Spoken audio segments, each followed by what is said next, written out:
ఇది దేడ్చిన వ్యవసాయం కానీ రైతేడ్చిన రాజ్యం కానీ అది ఎప్పటికి కూడా బాగుపడది. గతంలో కేసీఆర్ గారు ఏం చెప్పిండు అంటే షుగర్ ఫ్యాక్టరీ మేము అధికారంలోకి వచ్చినాక తెరిపిస్తా అని చెప్పి దాన్ని నిర్లక్ష్యం చేసిండు.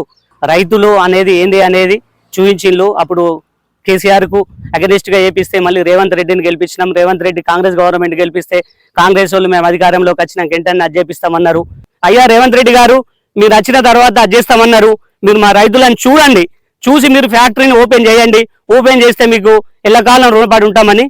వరేస్తే ఏమైతుంది అంటే వరికి 25 నుంచి 30 క్వింటాల్ లోపే వస్తుంది. 2200 మద్దతు ధర పెట్టుకున్నా కానీ ఏమాత్రం మాకు సరిపోవట్లేదు. అగ్గి తెగులు కానీ చీడలు కానీ అన్నీ వస్తున్నాయి.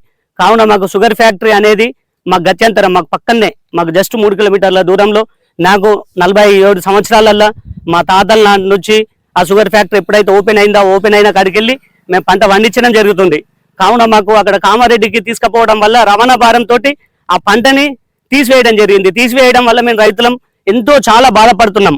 ఎవరైతే ఫ్యాక్టరీ తెరిపిస్తారో వాళ్లకు మా రైతుల తరపున ప్రత్యేక కృతజ్ఞతలు తెలుపుతాం.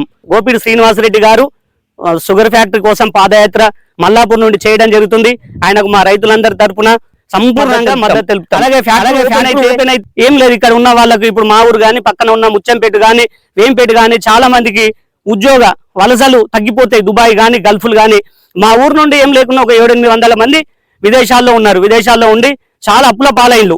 ఈ ఫ్యాక్టరీ ఓపెన్ చేయడం వల్ల కొంచెం నిరుద్యోగం అనేది తగ్గిపోతుంది.